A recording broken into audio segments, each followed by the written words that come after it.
special one, a special podcast, live one of the Center's review. All right. I'm going to do. I think I'm going to do another uh, podcast right behind this one. Let's see. I gotta check something right quick, guys and girls. It's always one of those days, man. I tell you.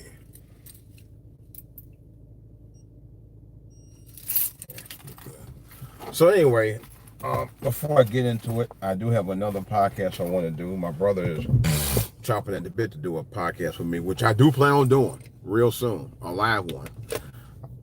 I probably should have done it last week. I'm probably going to be either Thursday or Friday coming up, or maybe next weekend. But sometime I do plan on doing one real soon, and he's chomping at the bit to do one with me real bad. So we'll go from there. All right, now. Good morning, everybody. This the weekend after I saw, I think, not only one of the best films of the year, it's actually currently the #1 movie at the box office for the last 2.5 weeks.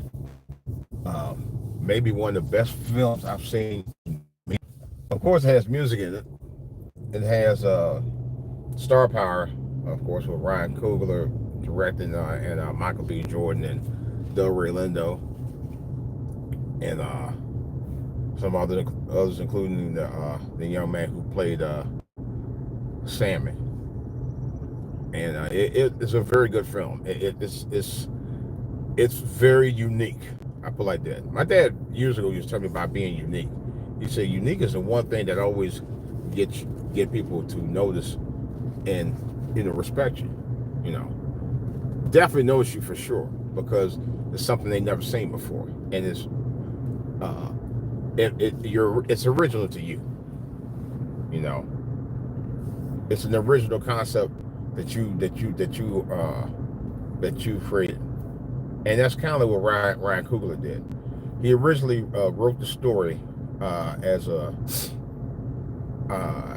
what they said. I can't really. Well, can I call it a love letter, or can I call it just out of respect to a late relative of his who had lived in the Delta of Mississippi, you know, and my folks actually did too. Actually, both my mother and father grew up in the Delta in Mississippi years ago, many years ago, and this was set in the 1930s, Mississippi Delta. And my parents were both born in the 1940s, Mississippi Delta. So I kind of relate to the movie on some respect with that. And because I know both my parents called Hill up there. But anyway, it's set in 1932. It's about two young men, the twins. They actually went to go make the fortune in Chicago as gangsters, and did some work for, I guess, independent work for Al Capone and all of that. Came back and they wanted to establish a juke joint. In other words, they wanted to establish their own business. And they met up with a cousin who was a talented blues singer, and they got with him. They wanted to help. They wanted him to help them open up the launch of the new juke joint. And they met up also with another guy who was remind you of Howlin' Wolf. This guy was played by Delroy Lindo. I forgot his character's name, but he was brilliantly portrayed by him. Man, he is such a great actor, man, and he's very. I'm actually glad he's starting to get some shine again, man. It's long overdue for him too. But I don't want to give away too much. It's a great film. Do you happy? Yeah, I am. I wasn't gonna take it. But yeah, I definitely recommend you see it, man. It's not about it's a black film. No, people need to get their head out of their ass when it comes to that. It's a good movie. It really is. It has a little everything in it. It has music in it. Of course, it has drama, and it's a little humor. There's some humor in it. I ain't gonna front. It is. But it is a horror movie, or partially, I'll say It's kind of a horror movie in a way, yeah. I mean, if you consider the horrors that happened to African Americans for 400 plus years, yeah, yeah, you're right. You could consider a horror movie in a way. But it's a downright good film. I heard it's already getting an Oscar buzz. That's how good it is. You know, but it's a very good film. It's hard for me to try to talk about it and not give away some Easter eggs. I kind of don't, but there is a lot of history that you do learn in the film itself, and how people, were dealing with things in the Mississippi Delta of the 1930s. But it's educational. Definitely got spiritual connotations in it. Lots of that. You know, I think really the whole movie, as far as I'm concerned, when it comes to the bulk of it, actually there's a lot of that in there. And I find myself even learning things in the movie, and even after I left, that I didn't pay attention to it after I left. And especially when I'm listening and watching other reviews. I encourage you to watch other reviews before you go see the film.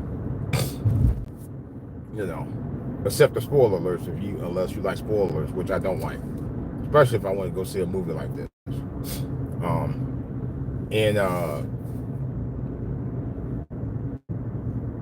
But it's a great film. Like I said, Michael B. Jordan, he's a tour de force, man. Him and Ryan Coogler make some great films. There's actually a rumor that they're going to make, they're coming out with another Black Panther. That's been rumored, and it's been discussed by both Coogler and Denzel Washington, who I know was touted to play have a role in it. You know, and they said there's going to be another Creed movie. I'm not sure why, but I heard it's going to be another Creed film. You know, so. And I know some people say they should do a sequel to Sinners. I say I don't know. I don't think you should, though. To be honest, I think this see, and that's the thing about sequels, or at least certain sequels, anyway. Now, Black Panther is another story because of the way the first one ended. They were already planning on doing a sequel with Chadwick Boseman, but he unfortunately passed away as the second movie was being written. So, and they ended up eventually come up with the sequel to Black Panther. Wasn't my favorite film by Coogler. It wasn't a bad film. It just wasn't. I don't know. It just, of course, we know something was missing from it, and that was Chadwick Boseman. But there's supposed to be another one that's coming out. So for it being part of what was a comic book, I can understand. You know, I can see them making sequels out of those. You know, Creed, not so much. Sinners, definitely not. I don't think there should be another. I mean, if they do, it's got to be a completely different film. Let's put it like that. But just as good. You know. But I don't. Otherwise, I wouldn't even recommend putting a sequel out there on Sinners. To be honest, I don't. I would no.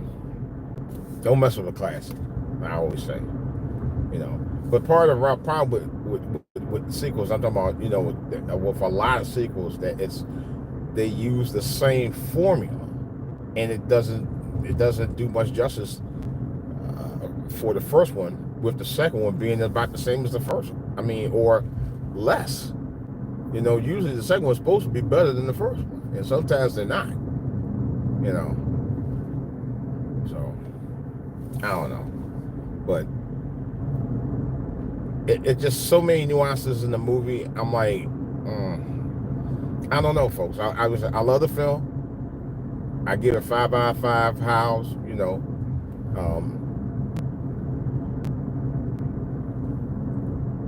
There's so much going on with it, you know, in terms of the education wise, how blacks, you know, were cut out of a lot of, you know, business deals, and were white folks try to cheat them out of a lot of business ventures and stuff like that, and land and all of that. But it's a lot of hidden Easter eggs that's involved with the movie that shows what really took place during that era, outside of the, you know, the vampire thing. The vampire thing kind of deals with the sins that were going on during the scenes of the movie. And that's why it's kind of, sometimes it's kind of hard for me to describe certain things that goes on in films like that, because I don't want to give it away, especially a really good movie, you know.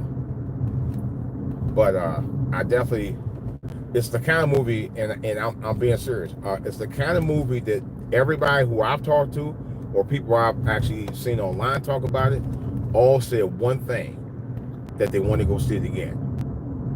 Usually when you want to go see it a second time, it's pretty good. You know, it's a sign of a damn good movie. There's no doubt about that. Ooh, I want to go see it again. I rarely hear people say that. And usually if you have people saying that they want to go see a film a second time, it's got to be something special about it.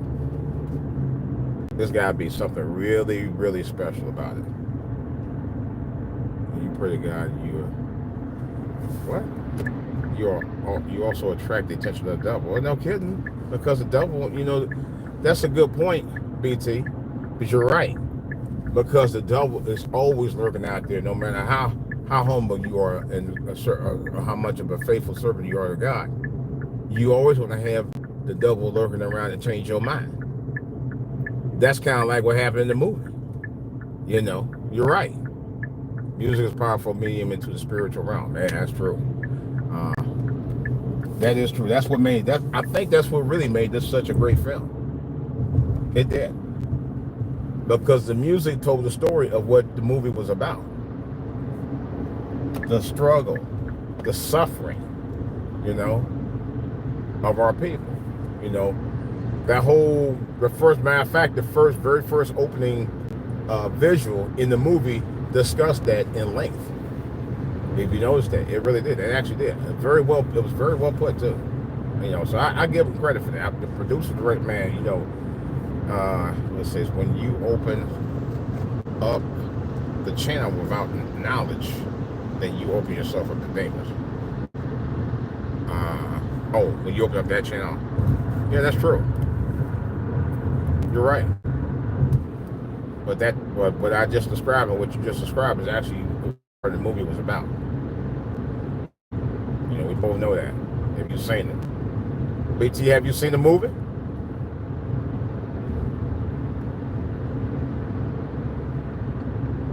All right, well, BT hasn't said anything. But that is true. But I don't want to give away too much. What I'm going to do is I want to do a spoiler podcast at some point. I just don't want to give away too much right now. And it may take me going to see it a second time.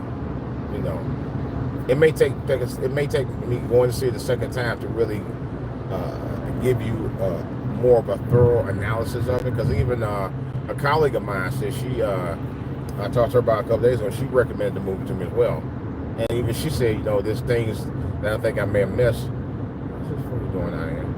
She was saying the things that she may have missed seeing it the first time. And she even said that, you know, she said you might want to see it the second time. And I can see why a lot of people said that. Okay, BT said yes twice. Oh, good, okay. I want to see it again, but IMAX is no longer available. What? Are you serious? That was my plan. Now my wife said she didn't want to go see it again. I am anxious to see it again. I'm actually going to see it. My son wants to go see it again, as well as my daughter-in-law. Because I definitely want to see it again. There's really like two reasons I want to go. Well, really, a couple of reasons. Number one, this should be a very extremely bankable film. I heard it made over 160 million in the box office worldwide.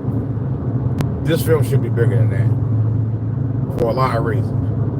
Number one, you know.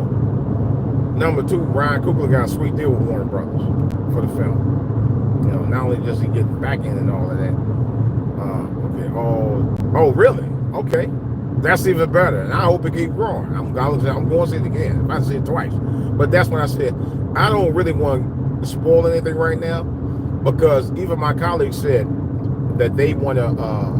They may have to see it again, because they think there's some things they miss. And I even realized that after I left, and then I was watching some of the other reviews by several other YouTubers, content creators, and they were saying the same thing. And it's like, and they mentioned some of the stuff that I actually did miss. And I was like, oh, I didn't think about that. Oh, I didn't think about it. See, this is what movies like this is supposed to do. It's supposed to provoke thought and conversation about not only society, but our culture. That's what it should do. Motivate you, teach you, educate you. Wow. Thank you, BT, for that news. I didn't know this. 263 million guys and gals. BT just announced it. Wow, that's good to know. But it goes to show you that we should never be underestimated, undervalued, and marginalized, like the late great Joe Madison said. Never. We're just like everybody else. We're just a different color. We're just a different shade of, we're just a different shade. That's all it is. A shade. No two animals are the same. No two plants are the same. No two cars are built the same. No two towns are the same. No two languages are exactly the same. Well, some of them could be, though. There's something different about everything in life. Why is this food zigzagging around here in the cars? And it's just, that's been proven. That's what life's about. But they expect everybody to, be the same way on everything, and we're not. But you have to respect it when you're coming from different cultures and stuff like that, But I love the movie. I'm not gonna lie. I really, really do love the movie. I can't wait for it to come out on DVD because I definitely want to get a copy of it. I actually want to get a couple of posters. I'm gonna try to find if I get a poster somewhere because I definitely want a movie poster. The movie posters are pretty cool from what I saw. But yeah, it's so much to it. Like I said, I'm going to do a follow up by watching the movie again a second time. I can't believe they stopped showing on IMAX, man. That's a damn shame. Because this is the kind of movie that really needs to be on IMAX for a lot of reasons. They know it's going to make money. I don't know why the hell they would stop doing that. That's crazy. That's totally crazy to me. My twin spirit. I wish I could read it while I'm driving now. Unfortunately, I can't. There's traffic. There's glaciers this morning for some reason, man. Wow. Yeah, I can. Somebody asked, my twin spirit connected the movie to the movie more. Oh, okay. There are things in the movie only twins can understand. Okay, IBEJ twin guys that YouTube culture was on full display. Oh, okay. Yeah, but like I said, it's just so much to it that I know I gotta do a follow up. I can't, just do this in one podcast. But the reason being because like I was saying before, so many Easter eggs there, and I don't want to give away too much.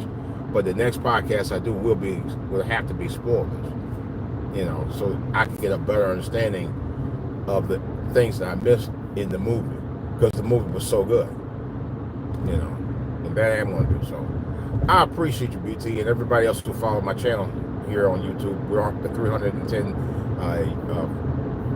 subs.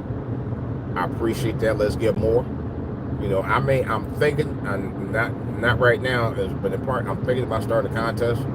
Not anytime soon, but I had to try to figure something out with that.